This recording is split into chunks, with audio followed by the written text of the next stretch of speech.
the book Mutual Rescue, which is about how when we rescue animals, we can also save ourselves. My name is Michelle Arnott, and I'm the Deputy Director of the San Jose Public Library. Our library is proud to be a co-sponsor of this event, along with Silicon Valley Reads. The theme for Silicon Valley Reads this year is connecting, and I'm sure you're here because you like to connect with animals just like I do. The author of Mutual Rescue, Carol Novello, will be with us today to tell us many heartwarming stories about the animals and people she's worked with. She started a company called Mutual Rescue 5 years ago by releasing a film about a man and his dog called Eric and Petey, which soon got over 100 million online views, and people from all over the world watched the video. Now, there are 11 more films, and we want to show you a short clip so you can learn a little bit more.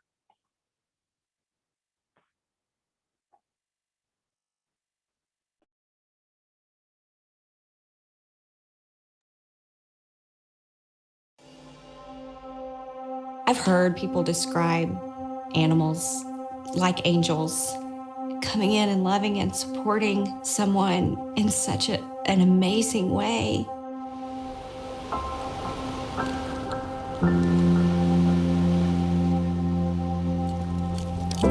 I'm still here because a shelter dog saved my life. She really was the one that pulled me out of my darkness. That little kitten helped me realize that I wasn't just a sack of damaged goods. It was rough seeing her at first. She had burns all over her face. She could barely open her eyes. We had to take her home. Someone found him and transported him to the local shelter where he had surgery that ended up saving his life. Jade was born with autism. I wanted her just to have a normal life and not be judged. I would have never known my full potential if I hadn't helped the shelter dog find hers first. The gift she's given me is the ability to say being happy doesn't erase Aria's memory. Until I started working with dogs, I didn't know what love was. I can't imagine our life the way it is now without Lollipop. We call the three of us a family. Adopting this little cat that no one wanted has been the best decision that we've ever made. Her coming into our home and the way that she has changed us has been nothing short of a miracle. I truly don't know if I would be sitting here today if I had not adopted Andy. I overdosed more times than I can remember. Had he not entered my life, it's nearly a guarantee that I would have relapsed and I would have died. I felt like I was helping him with his disabilities, but I realized that he was actually helping me with mine. Kylie told me to take care of Liza, but it's also like she whispered to Liza to take care of me. Who rescued whom? I mean, did I rescue him or did he rescue me?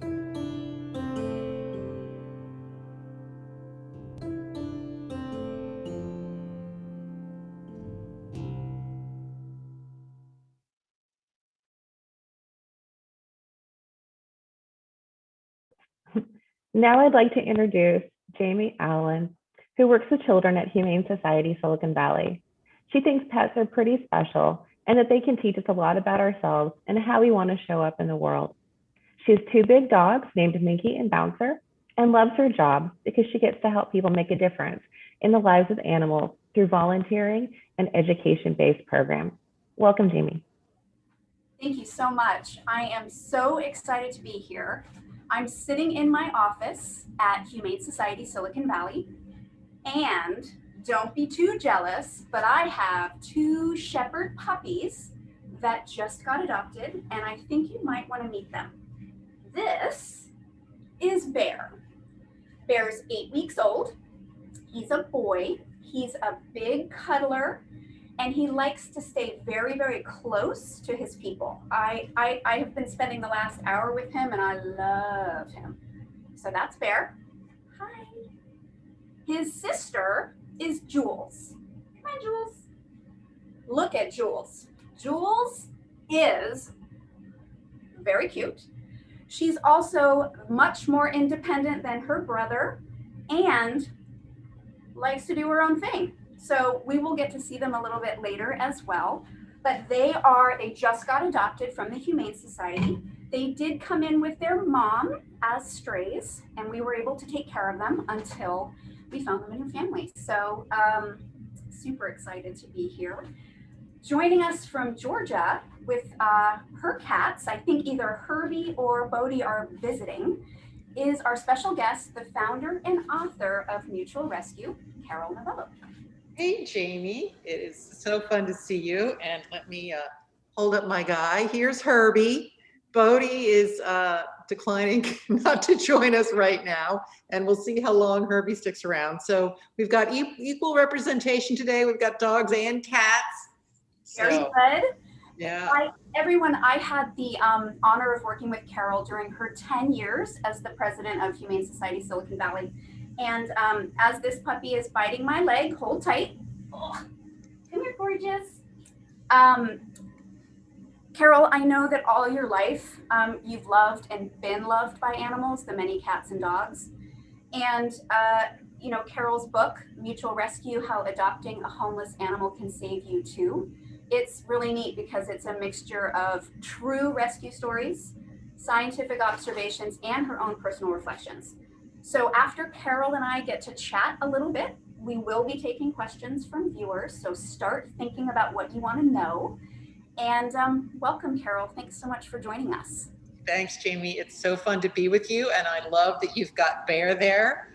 That's entertainment all on its own. I'm not sure we need anything else, but we should still have some conversation as background noise to watching Bear lick your face. Right. And that's puppy breath for you right there.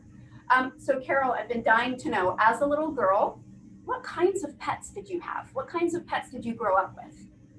So we always had animals in my house. We had always had cats. Cats were just kind of an ongoing presence. And then we also had a dog at one point as well. But there's a picture of me when I was a little baby and my mom is holding me in her arms. And she's talking to my grandmother, and my grandmother is holding a cat in her arms. So I'm eye level, you know, with the cat. So growing up, my siblings my human siblings were actually a lot older than I was. And so I was actually in the house growing up really a lot by myself a lot. I didn't really have human siblings growing up, even though I had them. So animals were really my companions when I was growing up. And so cats and our dog, Blueberry Muffin, were just part of my family and felt like siblings and friends, and just really enriched my experience as a child. Gosh, Blueberry Muffin, did you name your dog? No, I did not. Muff for short, and Muff was there when I arrived. So when I was born into a house that had Muff and Velvet. So I heard that at one point one of your kitties befriended your dad, unbeknownst to him. Can you tell us about that? Yeah, I share this story in the book, but it's one of my favorite stories from growing up in the context of animals and just what they can do in our lives. So this was back in the 1970s, which makes me super old for a lot of the people that I'm sure are on this Zoom call, but I would hang out in the kitchen a lot. So there was this, Harvest Gold refrigerator and an avocado green countertops, and I'd be playing on the floor with the cats. And my dad would come in and he'd see me with the cats and he'd wag his finger at me and say, "Don't kiss the cat. Cats have germs." And I loved my dad. He was a wonderful man, but it just always perplexed me that he didn't like cats and he thought cats had germs. And then this one day, a cat named Chester made his way to our family. So my sister had a friend who had this cat Chester, and the landlord found out she wasn't allowed to have cats. So we were just going to keep Chester temporarily. So Chester came to our house, and he just decided that my dad was his guy. And he just followed my dad everywhere. And Friday nights, my dad would go upstairs into his den to watch TV. He would watch a show back in the 70s called Wall Street Week with Louis Rukeyser. And it sounds as boring, at least for me then. It was so boring, and it sounds as boring as it sounds, if you're wondering. And so nobody in the family wanted to watch this show with my dad. But Chester would follow my dad upstairs every Friday night, hop up into his lap, curl up in the crook of his arm, and just purr and watch Lou Roo with my dad. And one day I walked by and I did a double take, and I said, well, look who's kissing the cat. I couldn't believe it. And Dad was cuddling and kissing. Cuddling and yeah, I never in a million years did I think I was going to see that. But why I love that story so much is because of the way that Chester affected my father. And so, you know, he wasn't trying to win an argument with my dad to change his mind, to get him to see that cats didn't have germs or anything. The way he transformed my father was not by trying to change his mind, it was by opening his heart. And that's the shift that happened with my dad. And so that's what I learned from Chester and from the interaction that Chester and my dad had, which was, you know, Chester wasn't put off by the fact that my dad wasn't nice to him. He didn't take it personally. It was like Chester was so grounded in the fact that he was just this awesome being. He wasn't going to let the fact that my dad wasn't being nice affect his own sense of worth. And he also saw past my dad's kind of, you know, tough guy exterior to really, you know, get my father to open up. And so all of that I remember, and it taught me a lot of lessons, and that served me really well. Carol, I have to say, and I'm not just saying this because I get to interview you, but you have been one of the most influential people in my life because of the way that you handle yourself, but more importantly, too, the way that you elevate animals. Now, the animals and people, I mean, the one thing that I found so fascinating about our work together is that you held space for the love between people and animals, and you said that's important and we have to talk about it. And that just really, like, that hit my heart, which is why I think I've been here for so long. But I'm just curious, like, where did that come from? Because not everybody has that. And I feel like, you know, did it come when you were a kid? Did it grow when you got older? Where did that come from? Well, it's interesting. So I think, you know, that Chester story is one example, but the other example when I was little is how animals helped me bond with my mom. And so I actually, you know, was not very close with my mom, but one of my earliest memories is being 5 years old, and we went to go get a Christmas tree at a Christmas tree farm, and somebody had dumped a cat there, and the cat, you know, was paying attention to me, and I was just so enamored. And I said, "Oh, Mom, you know, can we adopt this cat?"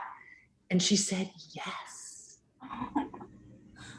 And it was like so thrilling. Like, I just couldn't believe that she had said yes.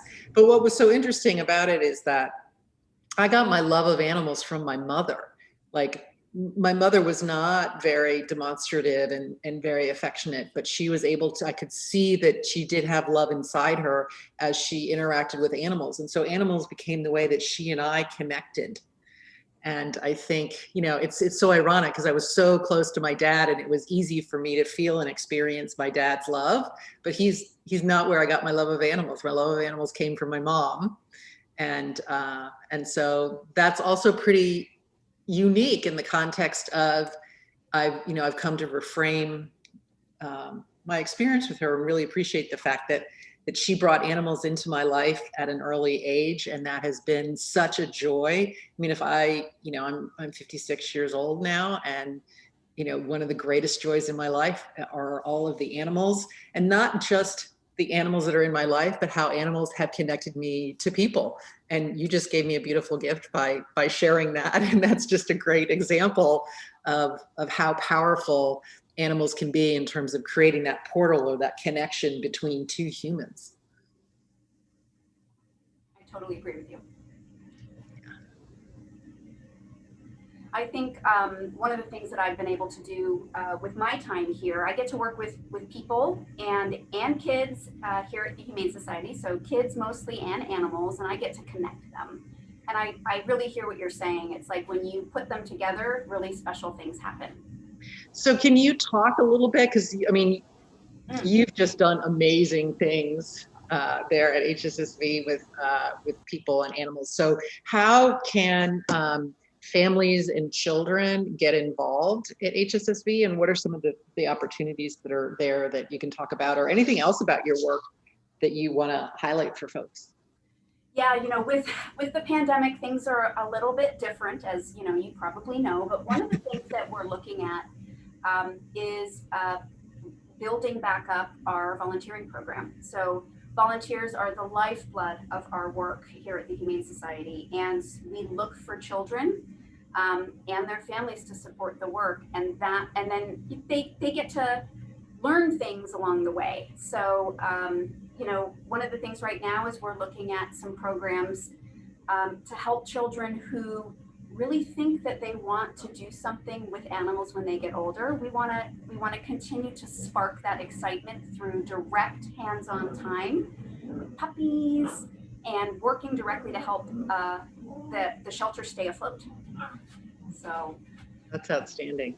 Well, you know, one of the things I love, Jamie planned an activity once for a group of kids that came to HSSV, and I just thought it was so incredibly innovative. She worked with our veterinary staff, and a lot of times kids will say that they want to become veterinarians, and so she devised this opportunity for the kids to do spay neuter surgeries on, I guess it was a spay surgery on stuffed animals. And so they had little wooden sticks for the scalpel, and you know, opened it up and pulled out the little ovaries and sewed them back up. And so it was just a really innovative and fun way to help kids kind of just get a taste of what it might be like to become a veterinarian at some point. So I've always loved your creativity.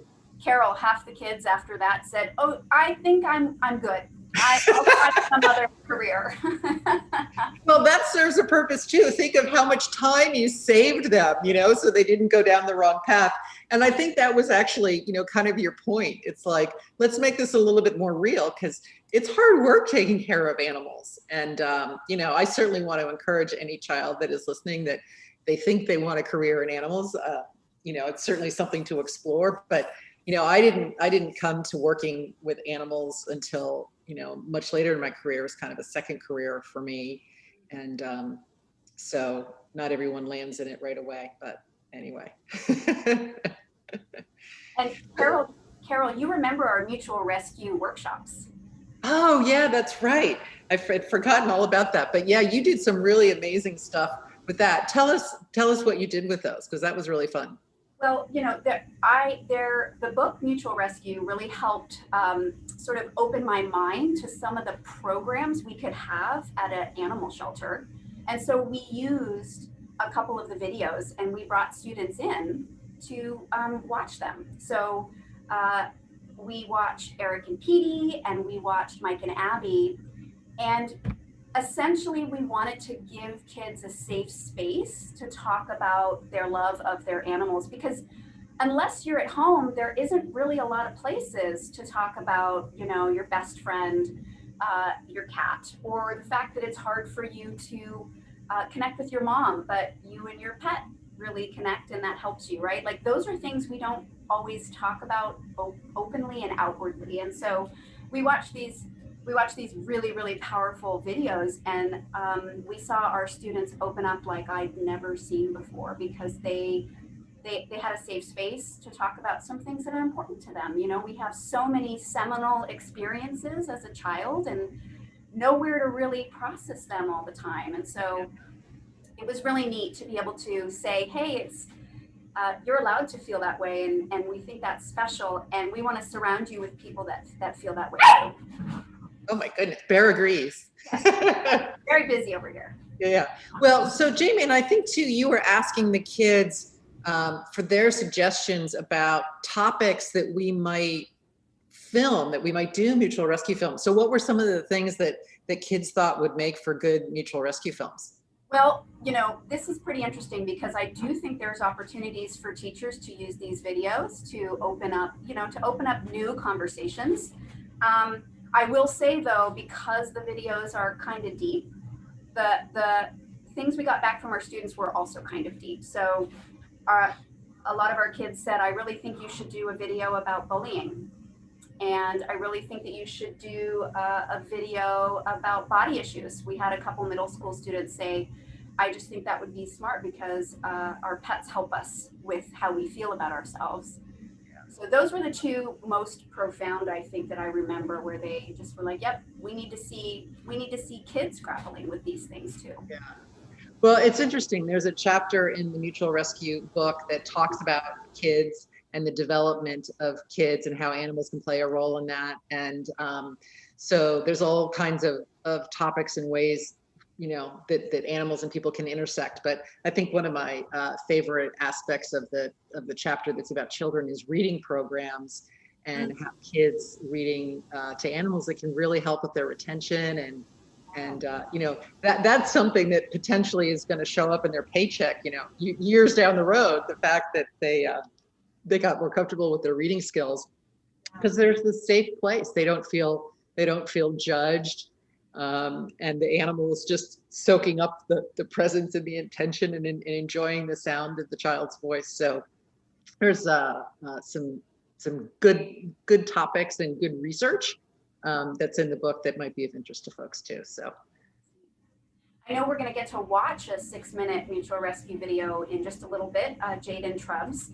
But before then, I think you get to take some questions from our audience. Well, and for you too. So the questions for both of us. Yeah, both of us. So. Okay. So I'd love to introduce Shauna Porteous. She's the senior librarian at the San Jose Library, and I think she's going to help field some questions. Hi, everyone. Thank you so much. So we do have some questions. If anyone wants to ask, please put them in the Q&A or the chat. So the first one is, what steps do you recommend for someone considering adopting a rescue animal? So I think one of the first things is to do an assessment of how an animal might fit into your life. So one of the things that we do at Humane Society Silicon Valley is we take matchmaking very seriously. And so we want to match an animal that is a good fit for a family's lifestyle. And so, asking questions. Puppies are wonderful and they're also high energy and they take a lot of work. An older animal could be a better fit depending on kind of, what your needs are.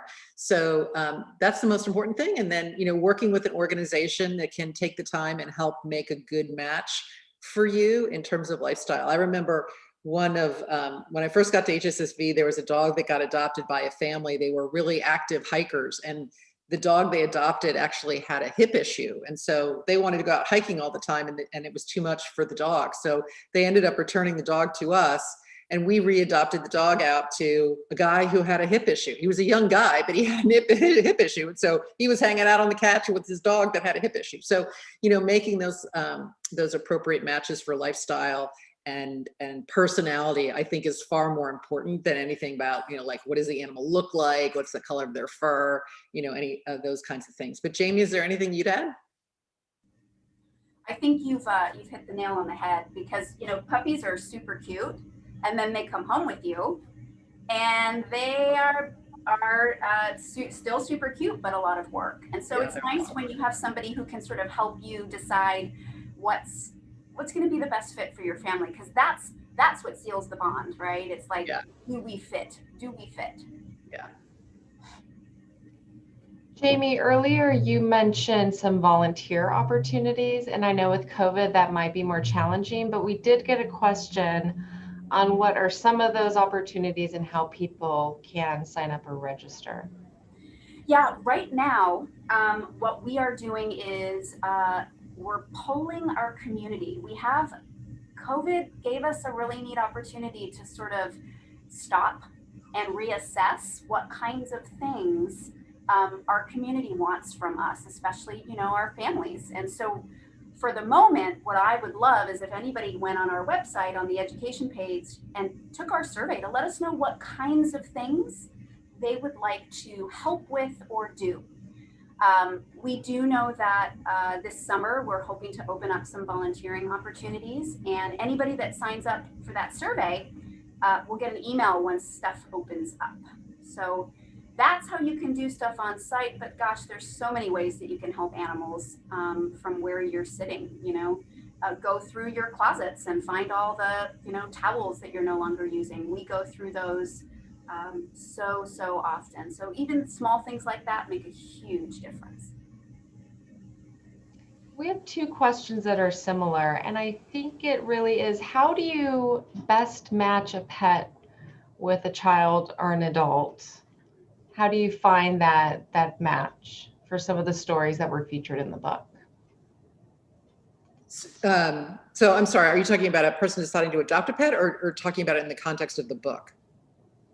Either. So one of them was, how do you decide what dog would be best for someone who has schizophrenia? And then how do you sort of match someone? Got it. Okay. Yeah. So there's a couple of different things.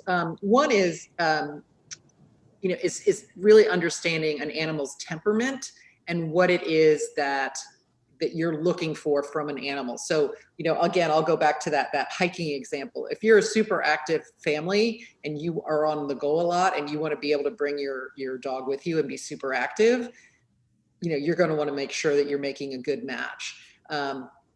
Somebody, you know, with schizophrenia, I mean, I'm not a doctor, so I can't, you know, necessarily make a prescription per se. And in that case, you know, depending again on what the needs are, in particular, if it's, you know, general companionship, you know, probably like just a quiet, calmer, you know, cat or dog that just wants to cuddle might be appropriate, but, you know, perhaps it might be more extensive, in which case maybe even a service or therapy animal could be a better fit there. But the most important thing is to, you know, articulate, why are you, you know, the questions to ask yourself are, why do you want to have an animal? What are you hoping to experience by bringing that animal into your life? So that way you can start to identify the characteristics and traits, and an organization can say, oh, okay, if you're looking for this, let me think about the animals that we have and one that might match that. Story that I always remember that cracked me up was, there was a family that was coming into HSSV and they were looking to adopt a dog. And because they really wanted to spend time training the dog, and that was an activity they wanted to engage with. And they happened to walk by the cat area, and we had a cat at that time named Snowball, and he was a real pistol, and we'd had him in our care for a while. And our behavior team had started clicker training with him and teaching him tricks, and he'd twirl and, you know, touch a baton and do all this other stuff. And this family was so enamored with this cat that was, you know, doing tricks through clicker training, they ended up going home with the cat, you know, so they had no initial plan. So it's, you know, it's just really kind of funny how it plays out when you're looking at the characteristics and the temperament match. So I think it's time for our next segment, but this last question sort of segues perfectly. It's like, how can a pet help a kid? And so I'll let you take it, Carol, because I know you're going to introduce a video and two special people. Yeah. So we will still be answering questions at the end of the program, so feel free to put it in the Q&A. So pets can help children in so many ways. I think, you know, I shared the impact that pets have had in my own life, just in terms of companionship and a sense of safety and belonging and connection. There's those basic attributes. And then in the book, I talk about a number of different things that there's actual research on. It's interesting, they have found actually that having a pet when you're younger can actually help build up your immunity system, which is fascinating. And then there's other ways emotionally that I think are really interesting in the context of, I talk about a young girl who was being bullied and whose cat really, you know, gave her a sense of love and connection and belonging, and helped her make some hard decisions about eventually changing schools. And she was able to get on the other side of that. So, so many ways. And this next film that we're going to watch is called Jade and Trubs. It's a wonderful story. And it's I don't want to give it away. You'll get to see it in the film. But I think what is most amazing about animals and children is that they end up helping in ways that you cannot even imagine. And that, I think, is truly magical. So with that, I want to introduce the Jade and Trubs film, and I hope you'll stick around because Jade Allen, the star of this film, is going to be with us along with her mom, Jessica. So it's going to be a fun conversation. So with that, it's about 6 minutes. We'll watch Jade and Trubs. As a parent of a child with special needs, your hopes are that they have a normal life. I had no idea this would happen because of a shelter cat that no one else wanted. Jade, look. This is Jade. There you go. Jade was born with autism. Aww. She is such a fun, loving, playful little girl. Yummy ice cream. I want to eat some. But because of Jade's disability, she has a sensitivity to things in her environment. Jade didn't know how to interact with kids, got very frustrated, didn't know how to cope with a lot of things. But the roughest part of Jade's day was bedtime. When it was time for bed, all of her senses would kick into overdrive, and it was a nightmare. Jade was very sensitive to lights. Hot or cold would set her off. Very loud sounds. She'd get overstimulated and she wouldn't know how to calm herself down. She would cover her ears. She'd rock back and forth. She'd start crying, screaming, kicking her feet, playing on her hands. It was awful. Every night, I didn't know how to calm her down. And then all the other kids would wake up. To see your child go through something like this and not being able to help them. I wanted her just to have a normal life and not be judged.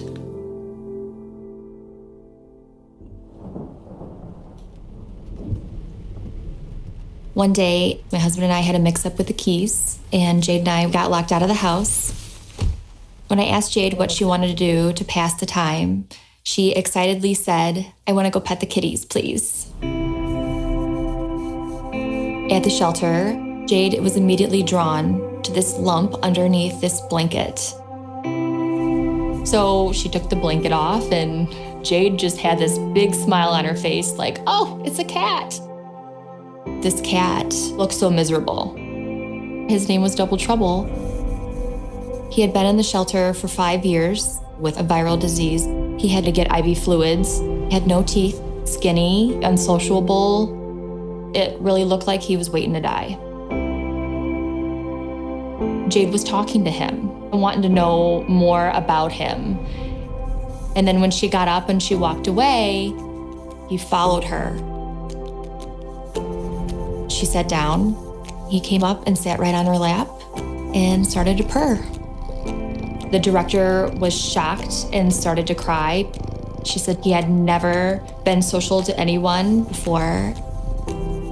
And then Jade looks up at me and says, "Mommy, can I please have him?" So we brought Double Trouble home and we named him Trubs. That night at bedtime, Jade was very upset. I was trying to calm her down, but I wasn't able to do it. That's when I noticed that Trubs walked in the room. He jumped on the bed and kneaded his paws against her chest. It was just an instant relief for her. She smiled and she peacefully fell asleep. It was just like the best feeling ever.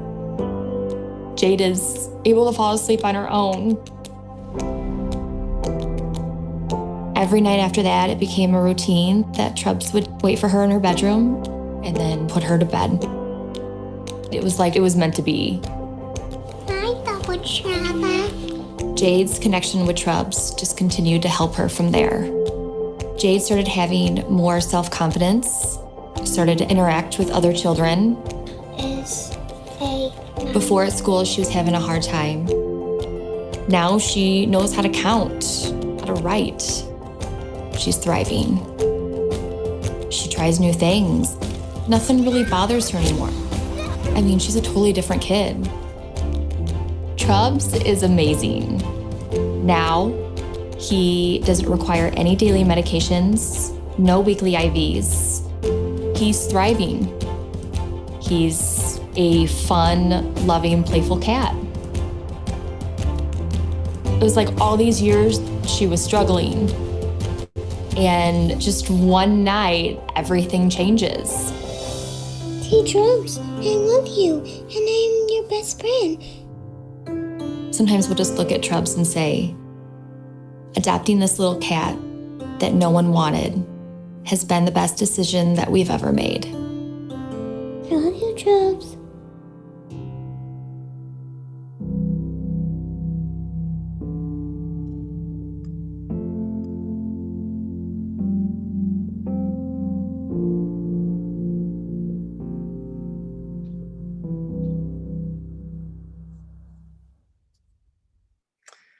So I hope everyone enjoyed that, and I am super delighted to welcome to the Zoom call Jade, the star of our film, and her mom, Jessica. Welcome. Hi. We're so delighted to have you guys here. Thanks for having us. Yeah, unfortunately, I know that Trubs passed after the making of that film, but I also know that you have welcomed some new kitties into your life. So tell us about that. So, his name is Norman. He is black and white, and he's a playful little cat. He plays fetch, and he has a crazy sister named Alice, and she is crazy, and she teaches him crazy tricks. Oh, that sounds like fun. I love it when cats play fetch. It's like they're dogs in a cat body. So that's super fun. It sounds like you're really enjoying both of them. My understanding is that there are quite a few pets in your family. Tell us about the other pets. I know there's more than Norman and Alice. Yes, 3 other cats. I have a golden retriever, a rabbit, a hamster, 2 birds. Oh my goodness, wow. That's quite a crew you've got there. So I know when we originally made the film, you guys were living in Illinois, and you've moved a couple times since then. And I understand that that having the film and then also your stories featured in the book, that was an interesting way for you to connect with people when you moved. Can you tell us a little bit about that?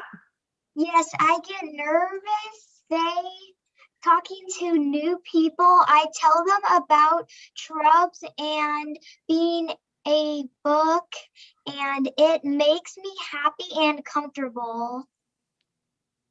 Oh, that's lovely. And Jessica, what's that like for you, to see Jade move into a new community and be able to make new friends that way? It's great because before she had a lot of social interaction that she just had a lot of problems with. She wasn't able to go up to just kids and just ask them to play. Being in the book and being in the documentary has really helped. That's the first thing she says when she walks up to someone is the book and her story about Trubs. And it just opens up a whole new conversation, and they become friends. They talk about animals, and it's wonderful. That's awesome. And what are some of the ways, what have people shared with you about your story? How have they reacted to it? A lot are very excited. Some are shocked. Many have been able to identify with us. They share similar experiences and are happy that Jade and Trub's story actually went viral. It has opened a lot of eyes to some people that didn't think animals could really help them overcome obstacles. So them adopting animals has actually helped people go out and rescue. Yeah, that's very cool. And Jade, what about your teachers? What have your teachers shared with you about it? My teachers. What they say about it? They said about it, that They're excited. they're excited. They had a celebrity in the classroom. Really fun. That's great. And so what would either of you like to, what would you like other kids to know about adopting pets? Adopting pets? Yeah, why would you want to encourage somebody to adopt a pet, do you think?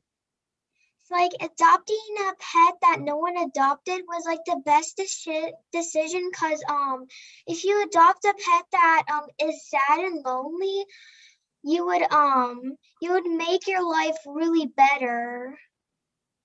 It helps you with social skills. It gives them respect and loyalty. It gives them a lot of patience.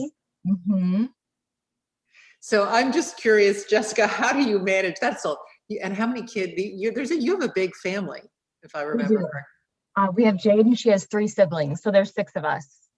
Okay, and then all the animals on top of that. So you're that is amazing. Yes, it's a lot of work. Yeah, but it sounds like it's worth it from your perspective. It's wonderful. I grew up having lots of animals. My grandparents loved animals, and I wanted the same for my kids, and it teaches them a lot of responsibility. So it helps out, huh? Yep, it does. Yeah. Well, if I remember too, I think your husband was a little hesitant at first about when you wanted to bring Trubs home. How did that play out? And I'm assuming he ultimately changed his mind. Well, we had a mix up with the keys, and he went and picked my mother-in-law up with my other 3 kids at the airport, and my mother-in-law's luggage got lost. So I had his keys, and for some reason he took the house key off, so I couldn't get into our house. So we went to the pet shelter, and he tried calling, and he said it's going to be a little bit longer. And I'm like, oh, it's okay. We're adopting this cat. He needs IV fluids. He's on steroids. I got to give him medication every day. And he was just like, what are you doing? No. Can we talk about this? I'm like, no. I'm learning how to start an IV on a cat. I'll talk to you later. So I just hung up on him, and he was kind of upset at first, but after seeing like what Trubs actually really did, I mean, we just fell in love with him. He was perfect. Oh my gosh, I absolutely love that. That's fantastic. He's my best friend. He was a good kitty. Yep. Yeah. Oh, that's lovely. Now I have a new cat taken care of. Norman is special needs as well. So. Oh, so yeah, tell us a little bit about Norman. What are his needs like?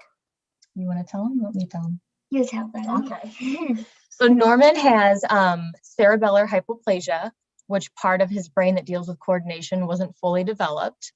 So he has some issues with walking. He falls over. He can't, jump onto things correctly. So we have like a bench at the end of our bed, so he has something to jump on and jump up. Sometimes we have to watch him while he's eating because he can aspirate some of the water and it could get into his lungs. Other than that, he's very healthy. He's very active. He's very loving. Online learning is a little tough for Jade. She's learning from home. So when she gets overstimulated or something's very hard, she'll kind of make a little bit of a noise and kind of, maybe start to cry a little bit, and she'll turn her camera off. And Norman will just kind of bring up this little toy in his mouth and jump up on the bed and bring it to her and just kind of like fall over on her and just kind of like let her just pet him, and she like just decompresses. And I mean, he found his way into our family too. It's kind of a godsend. Yeah, there is something that's so soothing about being with an animal and petting their fur, and you just kind of find yourself relaxing and easing into the moment and being with them. And so that's lovely. I'm so glad to hear that Norman's such a great fit in your family. And I know how much you miss Trubs, but it sounds like your heart has grown even wider and you've just welcomed some additional animals into your home. So that's lovely. Yep. Well, I think we have some, let's see if we have any Q&A. I think Shauna is going to come back and help us field some more questions. Hi, Jessica. Hi, Jade. I just wanted to say in the chat, Let's see. Great job, Jade. We love hearing your story, and Trubs was lucky to have you. So just wanted to pass that on in case you didn't hear it. We do have one question. Jade, we heard that your grandparents in Colorado attended the premiere of your film in Golden and that everyone clapped for them when they were introduced to the audience. Your family and friends are proud of you. Do you want to talk a little bit about the premiere of the film? So we weren't there, but we heard wonderful things about it, and we were just so happy that they were able to go and experience it, and it was great. So, but you guys came out to California to be with us when we had a film festival in Silicon Valley, and you guys came out for that event. What was it like to come out and experience that and meet some of the other film subjects? That was wonderful. We never thought we'd be able to experience something like that. She felt like a celebrity all the way there. She was telling everybody on the plane. It was her first time on the airplane as well. So that was pretty neat. She did surprisingly well with her sensory disorder. So she did really good. After we did the whole experience, got to see, and afterwards we had the dinner and everybody coming up to us and telling us how much of an inspiration her story was. It was heartwarming. It was really good that other people were able to connect with her story. And after that, on the way home, we actually seen someone that attended the premiere there in California and seen us in the airport. So they stopped and congratulated us. And yeah, it was pretty cool. So they're like, oh, you're a celebrity. So she was really excited that she was picked out of the whole airport, that, you know, she was in her little movie. Oh, wow. That's really fun. I love it. So Shauna, you disappeared on, are you still there? There we go. Yeah, I just wanted to make sure they were being featured. Oh, that's lovely. Yeah. Carol, one of an earlier question was, how did you decide what families to feature in the book? So when we launched the Eric and Petey film, we did a call for stories. And so we had hundreds and hundreds of submissions. And so we sorted through those. And then basically it was looking at the book. I decided I wanted to structure the book by dividing it into 4 sections: heart, body, mind, and connection. And then breaking down within each of those sections, having chapters that deal with specific issues related to the human condition. And so it was seeing what stories did we have that fit within that framework, what research was out there that would actually help support the story. So that's what kind of drove how the book came together. And we actually, Jade's story, we actually read about her story. I think it was People magazine did a profile on her, and we loved her story so much. There's very few exceptions. Almost everyone has submitted their story to us. And Jade is one of the few where we said, wow, we love her story, and we would love to do, we really wanted to do a story that focused on children. And there's tons and tons of research that's out there as well in terms of animals and how they can impact individuals that are experiencing or have symptoms of autism. So that all fit together really nicely. So we reached out to Jessica, and we were just very fortunate enough that they believed in mutual rescue and trusted us enough to be able to create a documentary on their story and their experience. And someone earlier had asked, are there any books like Mutual Rescue written for children?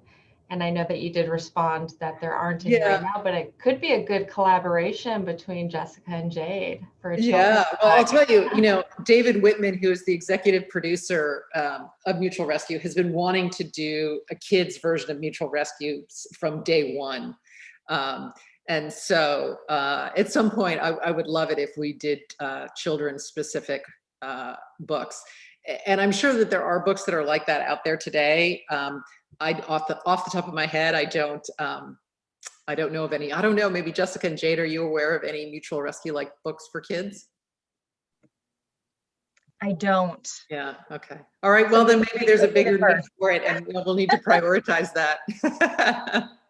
I think so.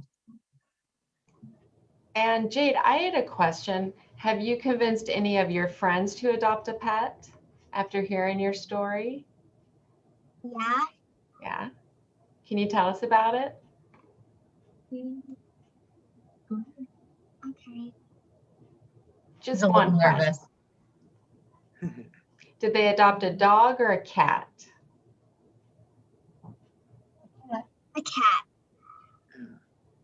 Nice. Friends. We fostered, which I'm not allowed to foster anymore because I foster fail every single time.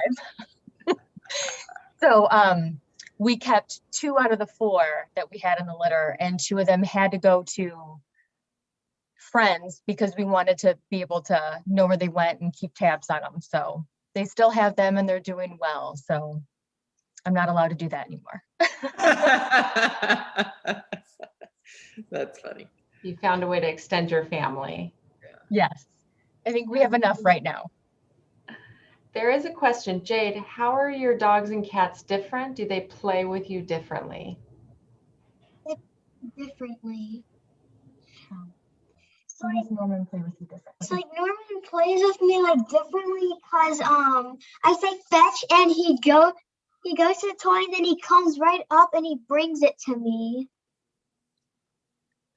So I'm sorry, was that Norman that does that or was that the dog? It was both of them. Oh, okay. They both do the same thing. But Norman does. She has more of a connection with Norman, and I think it's just, it might be the whole special needs things. I think she knows that she's different and she just connects to animals that are different. So I think Norman is just her buddy. She absolutely loves him and he loves her. Oh, I love that. So sweet. We have a couple more minutes if there's any questions. Feel free to put them in the Q&A. In the meantime, do your dog and cats play together, Jade? Do they like each other? No. No. They're not really because they like mostly fight. I see like the other cats, the big cats fighting with the dog. So our golden, he's still a puppy. He's just a little over a year old and he thinks he's one of the cats, but he's bigger than them and he just plays really rough and they're kind of like big Garfield cats. They just like to sleep and eat all day and they just really want to just lay around and he wants to play. So he'll come up and kind of growl and want to play and they're just like, no. So they'll kind of hiss and bat at him and then he'll kind of go lay down and then they'll kind of come up and then want to play with them. So it's like a love-hate relationship, but for the most part, they love each other.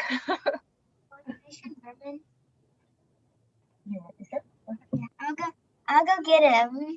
Oh yeah, we want to see Norman for sure. Yeah, let's go. Let's see Norman. You guys would love to see him. Well, I have to say that the relationship between cats and dogs, I always find so fun. And, just the reactions, like I've had, oh, here he is. Oh, look at Norman. Hi, buddy.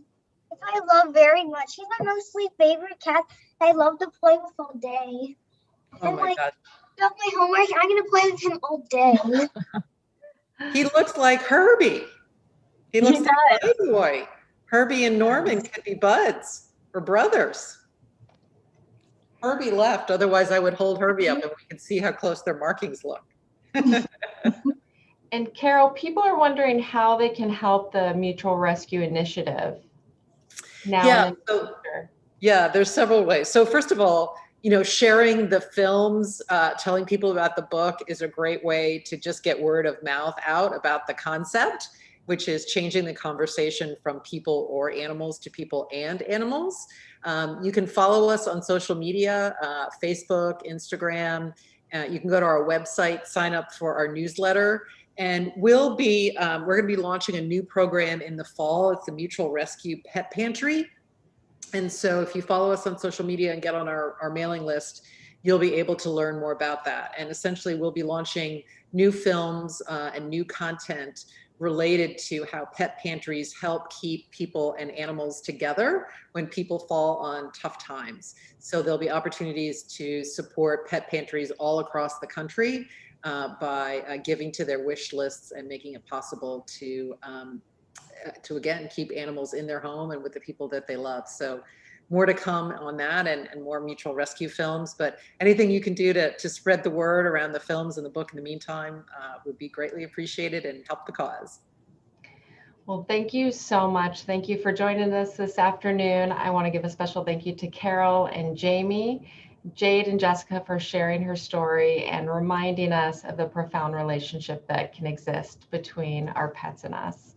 I also want to thank Silicon Valley Reads for their partnership with San Jose Public Library.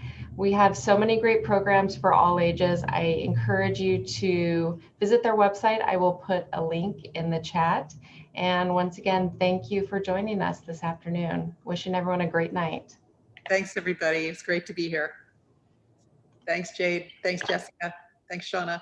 Thank you, Carol.